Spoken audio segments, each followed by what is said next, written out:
ಓ, ಶಿವಗಾಮಿ, ಯಾಕೆ ಸೆರ್ಗಲಿ ಮುಖ ಮುಚ್ಕೊಂಡ್ ಬರ್ತಾ ಇದ್ಯಾ?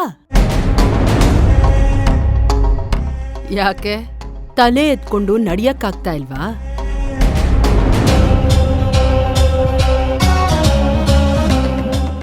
ಇವಾಗ ಅರ್ಥ ಆಗಿರ್ಬೇಕಲ್ವಾ? ನಾನೇ ಕಂಪ್ಲೇಂಟ್ ಕೊಟ್ಟು ನಾನೇ ಯಾಕೆ ಬಿಡಿಸ್ಕೊಂಡ್ ಬಂದೆ ಅಂತ.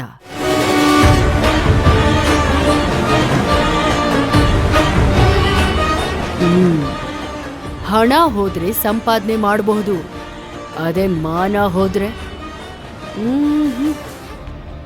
ಪ್ರಾಣ ಕೊಟ್ರೂ ಸಂಪಾದನೆ ಮಾಡಕ್ಕಾಗಲ್ಲ.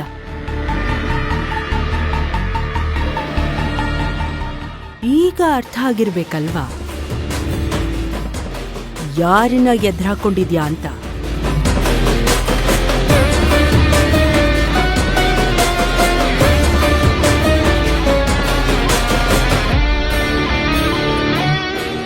ನಿಮಗೆ ನೀವ್ ಯಾರನ್ನ ಎದ್ರಾಕೊಂಡಿದ್ದೀರಾ ಅನ್ನೋದು ಮುಂದೆ ಗೊತ್ತಾಗುತ್ತೆ.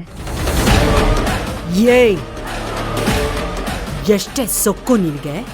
ಇದನ್ನ ಸೊಕ್ಕು ಅಂತ ಕರೆಯಲ್ಲ, ಸ್ವಾಭಿಮಾನ ಅಂತ ಕರೀತಾರೆ. ನಾನ್ ಮಾಡ್ದೇ ಇರೋ ತಪ್ಪಿಗೆ ಅನುಭವಿಸಿರೋ ಅವಮಾನನ ನಾನು ಅವಮಾನ ಅಂತ ಅನ್ಕೊಳಲ್ಲ, ಮುಂದೆ ಆಗೋ ಸನ್ಮಾನ ಅಂತ ಅನ್ಕೋತೀನಿ. ಏಯ್, ನೀನು ಆಫ್ಟರ್ ಆಲ್ ನಮ್ಮನೆ ಕೆಲಸದೋಳು. ನನ್ನ ಎದುರಿಗೆ ನಿಂತ್ಕೊಂಡೆ ಹೀಗೆಲ್ಲ ಮಾತಾಡ್ತೀಯಲ್ಲ? ಏನು ಕೆಲಸದವಳು ಅಂದ್ರೆ ಆಫ್ಟರ್ ಆಲಾ? ಮನೆ ಕೆಲಸ ಮಾಡೋರ್ಗೆ ಸ್ವಾಭಿಮಾನ ಇಲ್ವಾ?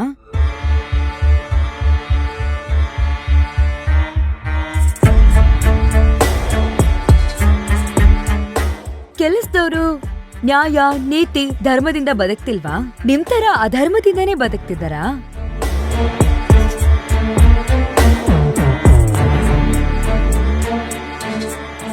ಯಾಕೆ ಕೆಲಸದವ್ರು ಯಾರು ಮನುಷ್ಯರಲ್ವಾ? ನಿಮ್ ತರ ರಾಕ್ಷಸರಾ?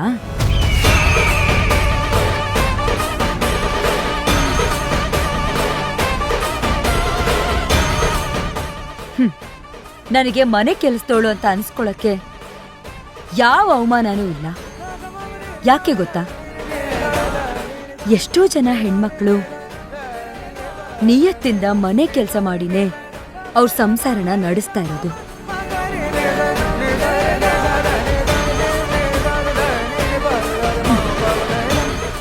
ಇನ್ನೊಂದ್ ಸ್ವಲ್ಪ ದಿನ ಮೆರೆದ್ಬಿಡಿ. ಬರ್ಲಾ? ಓ, ಮರ್ತ್ಬಿಟ್ಟಿದ್ದೆ, ಈಗ್ಲೂ ನಾನು ಹೋಗ್ತಿರೋದು ನಿಮ್ ಮನೆ ತೊಳಿಯೋಕೆ.